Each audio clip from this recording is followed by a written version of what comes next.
tolotra manokana moa dia efa nazavaina zany le science de la société, science et la technologie, science de la société zany dia misy le fianarana mikasika ny varotra, communication, commerce, ny économie, gestion. Io zany efa tolotra manokana efa mena bachelier antérieur dia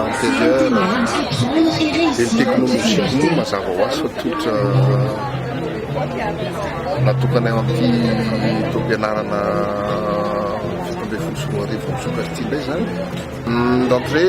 d'entrée zany ny rentrée universitaire ny téléenseignement zany dia manomboka so mihitsy nefa nisy kely ihany nakatombony tamin'ny volana décembre fa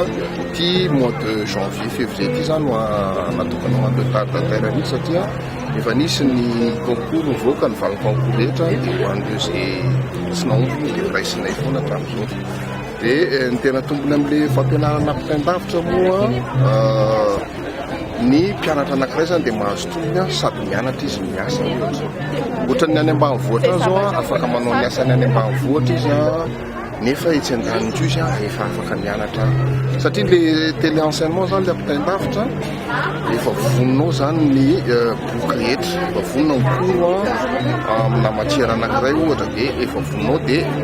tsy manana sarotra tsoa zany le mpianatra mamaky an'iny efa boky natokana ho an'izany mihitsy iny dia sady mety mivarotra izy ohatra sady mivarotra rehefa tsisy olona manontany afaka mianatra ndray izy mety afaka manao ny asa mandrarahany avy izy